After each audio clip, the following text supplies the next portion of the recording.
Thanks a lot for staying with Press TV as we now take a look at the American awakening occurring throughout the United States. We're joined now via satellite, from Washington by Webster Tarpley, who is the author of Surviving the Cataclysm, which is a book that focuses on the current world economic depression. And we're also joined on the phone from Richmond, Virginia by Phil Willeto, who is the editor of Virginia Defender and is also an author and anti-war activist. Gentlemen, thank you both for joining us here on Press TV. Mr. Tarpley, I'd like to start with you, if I may. A significant amount of time has now passed since this movement has begun in New York City. I'd like to get a feel for what you think are the achievements of this movement so far.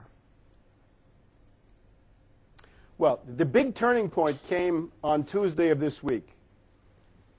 That was October 25th. And this was the day when the honchos over at Adbusters did what they had bitterly resisted doing up to now, which is to come out with some demands. And they declared that this coming Saturday would be a worldwide day of struggle for the Wall Street sales tax, what is also known as the Tobin tax, the Robin Hood tax, the financial transfer tax, and so forth. So this is the first time they have a real fighting demand, and it's an excellent demand. They were forced to do this by mass pressure. Now, as soon as they did that, they became a real threat to the power of Wall Street. As long as they had no demands, they were an object of curiosity. One could ignore them or talk about them or whatever it was. But once they had that demand, this became a real threat. And therefore, on Tuesday, we get massive police repression coming down in Atlanta, in Oakland, in Baltimore, and in other cities. I think the people involved should learn the lesson. As long as you had no demands, you were more or less left alone. But as soon as you do have demands, you become a real threat. I would recommend the time now is to escalate, not tactically, not fighting the police or some futile, stupid stuff like this, but strategically. And that means escalate your demands. You've got a Wall Street sales tax on the table for Saturday. Add to that a student loan amnesty paid for by the Wall Street sales tax. Add in no cuts to the social safety net. No to the 12 tyrants of the Congress, the super committee that are now planning behind the scenes how to flay the American people alive. You add in a stop to foreclosures, no more evictions, and add in the nationalization of the Fed to build infrastructure and create 30 million new productive jobs. There you've got a recovery. That's the program that Wall Street fears. Make Wall Street howl with these class-based demands. I think that's the lesson. And finally, we do have some kind of demands coming out. All right, Mr. Willeto, I'd like to get your reaction to the things that Mr. Tarpley just spoke about. 2 points that come out of what he said, at least that they jumped out to me, was that he said that these protesters are now being essentially targeted because now they have a demand, as he pointed out, and secondly that that there needs to be an escalation of strategy, that things need to be added on to just this demand for the Wall Street sales tax, etc. Your reaction to that? Well, I have a different view of the situation. I'm down here in downtown Richmond now at the occupation site, where several hundred people have been camped out in a downtown city square for going on 2 weeks now. It's right downtown amid all of the banks and the big, powerful law firms and so on. And I've been talking to people. As a matter of fact, I spoke with several this evening saying that I was going to be doing this this program with PressTV. And I asked them about the question of demands and so on. And I think we tend to look at these developments through the eyes of the past. And this is an entirely different type of movement. I think when you call it the American awakening, you really characterized it correctly. People are awakening to the fact that the system is not just broken. It's not just that there are problems with it that we can make demands on and they could be fixed, but the system itself is the problem. And so people are not demanding that specific things such as your guest suggested, all of which are very good demands, but you make them if you think the system is capable of meeting them. This milieu, which is spreading rapidly, is questioning the very foundations of the American economic and political system. They're talking about an entirely new system to replace it, and they're only beginning to think about that. It is an awakening, but it's not a reformist movement that's going to make specific demands and then be satisfied when those are met. I think it's far more profound than that, and it's going to take a while for it to develop. Mr. Tarpley, Mr. Waledo there, made some very good points, and I'd like to ask you the question that jumps out from what he said. I mean, is the system at this point capable of even meeting any demands? Voila. The Wall Street sales tax is the demand whose time has come. The stars are aligned. Germany wants it. France wants it. The Vatican wants it. The European Union wants it. The AFL-CIO wants it. The National Nurses United, the best fighting union we have in this country, they all want it. Who's against it? The centers of parasitism and speculation. Wall Street, meaning Obama, Geithner, Hillary, the City of London, with Cameron, with Osborne. That's the opposition. This is where you can win one. Now, I think there's a fundamental confusion in what your other guest is saying. These demands that I'm talking about are transitional demands. They are revolutionary demands. These are demands that fundamentally attack the nature of the system, as he says. The basis of the system today is that the working people pay for the depression and the Wall Street fat cats make out like bandits. If that's the system, the Wall Street sales tax says no, that system is over. 1% of all transactions, and we're talking quadrillions in transactions, therefore trillions of revenue, into the federal treasury and into the state treasury. You want housing, you want public housing, you want, again, the student loan amnesty, do you want to maintain the social safety net, do you want Medicare, Medicaid, unemployment benefits, food stamps, where 46 million people depend on it, do you want S-CHIP, Head Start, WIC, do you want the whole array of programs? Wall Street wants to destroy those. We say no, make Wall Street pay. I don't understand the mentality of your other guest. He really seems to say, I like your demands, but I'm against all demands. I'm trying to show that this demand for the Wall Street sales tax is the one that makes Wall Street howl. It's the one that has made them crack down with armed police. Learn the lesson. They fear these demands. They hate and fear the Wall Street sales tax. Hit them again with new, powerful, class-based demands. Those demands are reformist or revolutionary, depending on the strength of your movement and depending on other conditions. But they are a fundamental attack on the nature of the system. I'd like to hear what's the alternative. And we need an alternative right now, because these things don't last forever. The cold weather is coming. The wind is chilly. The frost is on the pumpkin. The current phase will be over soon. We've got to get some demands on the scoreboard that we can build on during the winter. Mr. Waledo, I'll give you the chance to respond to that. Mr. Tarpley spoke, covered quite a lot of ground there, speaking about, how what he spoke about are transitional and revolutionary demands, and he again spoke about the Wall Street sales tax, and essentially that has made Wall Street howl and react in this way with police brutality, etc. Your reaction to that? Well, I understand the concept of transitional demands that you make on the system that it actually cannot meet, but are reasonable demands, and people's consciousness are raised because they slowly begin to see that the demands cannot be met within the confines of the present system. We're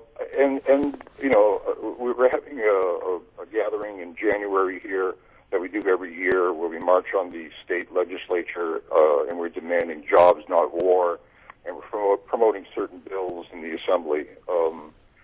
So it's not that, I don't think that there's a role for concrete demands. What I'm saying is that this awakening that's happening is on a much more profound level. And it's not today where it's going to be tomorrow. I don't think it's going to disappear just because the cold weather comes in. I was up in Wisconsin this winter where people are having daily demonstrations of 100,000 people in blizzards. The weather is not going to be the critical factor. I wanted to address the question of why the police came down in cities like Oakland, Atlanta. There's been some others, and the cities where the most repression have been cities with large African American populations. And I think that far more dangerous than raising the question of a Wall Street sales tax is the fact that in some cities there's beginning to be communication and cooperation between the young white activists who initiated the occupations and the black community. In Atlanta, the occupiers have renamed their encampment after Troy Davis, an African-American man who was executed by the state of Georgia, innocent, worldwide campaign to save his life, and he died, an innocent man, at the hands of the state. Oscar Grant was a man who was beaten to death in Oakland, California, and the occupiers have named their encampment after him. The question of race is fundamental in the United States political system and society, and there's tremendous revolutionary potential in this movement as it is developing. And I think that is the questioning of the fundamentals of the system and the involvement of the African-American community.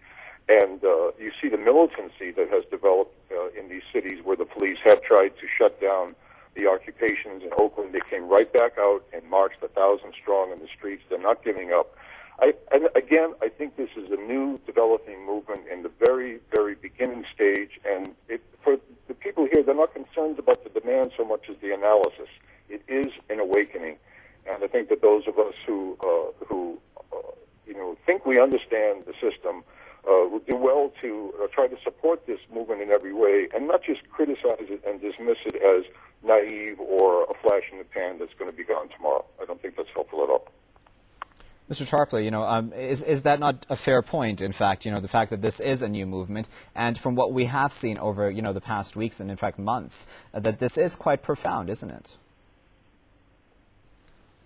Yeah, we have to move much faster than the other guest seems to think. The winter is coming. Right now, I would like to call people's attention to a candidacy. In Philadelphia, we have a lady by the name of Sherry Hankala. Sherry Hankala is running for Sheriff of Philadelphia, and she has a platform. It's a program of fighting class demands. No foreclosures, no evictions. She will not cooperate with ICE in racist witch hunts against immigrant workers. She will try to oppose the provisions of the totalitarian Patriot Act, which Obama has now embraced. And, of course, the terror against foreign workers has increased under Obama. But the main thing is, don't throw American families out on the street now in the wintertime. She's running for sheriff of Philadelphia, and I think this is a model for what should be done. The Tea Party got 75 people elected to the House and several senators. Where is this movement going? You say, oh, we have to wait to January, and then we're going to talk about our cultural movement. Joe Sixpack is out there. He needs solutions now. He needs a job. He needs health care. He needs to see a doctor. The most recent poll says 25% of the American people support Occupy Wall Street. 20% are opposed. Those are the reactionaries. That's the Tea Party. 50% don't know. Why don't they know? They don't know because there are no demands up to now. Up till Tuesday, there were no official demands. Now, thank God, we at least have one. Let's build on the Wall Street sales tax and create an actual transitional program, a program capable of creating an economic recovery and providing solutions to these life and death problems for working people. Everybody knows working people can't wait. They can't wait till January. They can't wait till springtime. They need those solutions now. They're looking for a powerful social movement that will get out there and fight for them. This stuff about the cultural reform, if you go to Joe Sixpack and say, we're proposing the reform of the human personality and a new form of utopian society that's never been seen on land or sea, you might as well go home. Right, Mr. Waledo, again, some fair points brought up there as well. I mean, certainly people's patience will run out. And, as he mentioned, the statistics, 50% of Americans do not know at this point which side they side with. Is that not then a danger that there may be people who eventually will lose patience? Well, sure. People lost patience with the civil rights movement. People lost patience with the women's movement, the anti-war movement. I think if you're actually here on the ground, involved to some extent with what is happening, it would be much more difficult to dismiss it out of hand. The election campaign that your other guest mentioned, the Sherry Honecker, I'm aware of that. It's a very good campaign. It's something that can be very helpful. She's a longtime fighter for people's rights, probably has a fair amount of support in her area of Philadelphia. And it raises important questions. It's another arena of struggle. This occupation movement here is not the whole progressive movement. It's not all the people in the country who are in motion or who will be in motion. It's a section. is most important about it is questioning the fundamentals. In 1979, in Iran, would you want to be involved in an election campaign to elect someone else to the masjid? Or would you want to be in the streets demanding the entire dismantling of the system as a whole? See, this movement here is in the very beginning stages of that second option. So electoral campaigns are good, making specific demands are good. This is not the only show in town. This is not the only movement in the United States. But your key point that it is an awakening of a section that was not awake a few months ago. And now it's coming together and questioning, is capitalism the system that we want to live under for the rest of our lives? Or are we rejecting that and thinking about alternatives? That is an important awakening, and as someone who got their political awakening in the 60s, I'm telling you, it can transform you and stay with you your whole life. I don't think these people are going to leave because the weather gets cold. Mr. Tarpley, are we then, in a sense, expecting too much from this revolutionary awakening across the United States too quickly? I think we just have to be on the alert against obscurantism. And again, we need a program of competent demands. Without this, a movement is toothless, it's disarmed, it's impotent, it doesn't exist. I'm not dismissing anything. I'm trying to provide some programmatic content for people who deserve more from the people who have been around for various decades. They need to be able to turn to somebody to get the results of the struggles that have gone before. So it seems to me right now the big thing is there's a proposal for a general strike on November 2nd. I think that's a great idea. The program should be pretty much those 5 points that I said.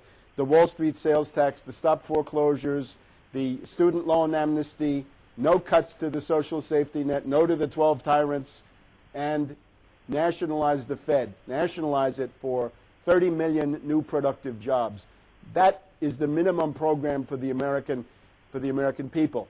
A big danger, a couple of days from now, we have October 30th, the Devil's Night, right? The night before Halloween.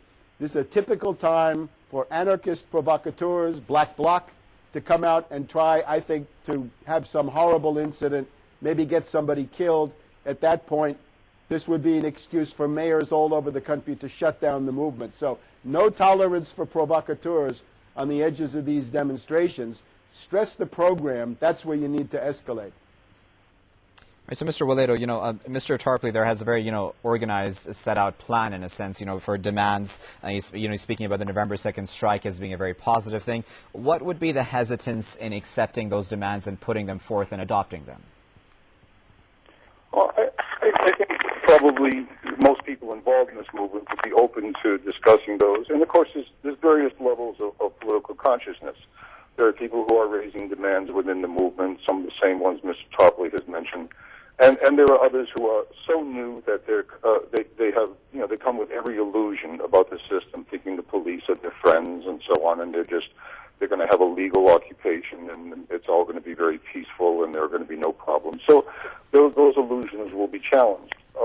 But I sense a hesitation and a frustration.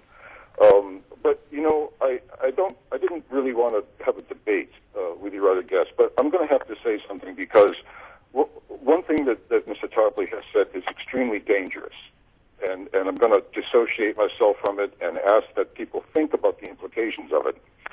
When you analyze this movement and you isolate one section and you say that this one section is not legitimate, whether they're called Black Bloc or anarchists or nihilists or whatever label you want to apply or they apply to themselves, you open that section of the movement up to police repression. And even worse, someone could come in who is a police provocateur and dress like an anarchist and wear the costumes that they wear and do something provocative and allowing the police to come in. When you're building a people's movement, at the very least, we have to draw the line and say, we give no one over to the enemy. We surrender nobody in this movement to the police. We don't isolate anyone. So long as they're working for the same general goals that we are, whether they believe in a society with no government or a society with a government, to take some of the protesters who may be misguided, and I don't support anarchism as a philosophy, but whenever they're in trouble here in our city, they know they can call me, and I'll be down there in a heartbeat to help stand up against the police with them, and sometimes that's helpful. So I really disagree with this approach of isolating certain sections and saying they're not part of our movement. Mr. Tarpley is not handing out membership cards to the progressive struggle in the United States. That's not up to him to do. We have to defend each other against the common enemy, and that's how we'll establish the trust in which we can talk with some of these folks who may be misdirected, but who are at least willing to be out here in the streets and put their bodies on the line. I'm very sorry that he raised that point. Mr. Tarpley, I'd like to give you a chance to respond. We just have a minute left, so I'd just like to give the last word to you. Sure. Well, but the problem is, what if police agents in anarchist garb are infiltrated? Are you going to say, welcome, police agents, come on in, have a good time, or are you going to kick them out? I think it's pretty clear. If you're serious about having a mass movement, you can't let provocateurs come in and wreck it from the inside. And above all, that really goes for a lot of the people who are pretending to lead this movement, who are actually foundation-funded operatives who are more interested in wrecking it. So again, I think the idea of the general strike is a fine idea. You want to have it open to all. You don't want to harass people who can't take part because they need to work, but put out the demands. In other words, the escalation should be strategic and programmatic. The tactical escalation gets you nowhere. And watch out for people who really are not part of this movement, right? It takes more to be part of it than just saying that you are. But program above all. All right, we'll have to leave it there for now, gentlemen. That was Mr. Webster Griffin Tarpley, author of Surviving the Cataclysm. We were also joined on the line from Richmond, Virginia, by Phil Willeto, who is the editor of Virginia Defender and is also an author and anti-war activist. Gentlemen, we do appreciate both of your insights here at Press TV. Press TV back in about 3 minutes' time with the World News in full. Stay with us throughout the day for the latest on the American Awakening.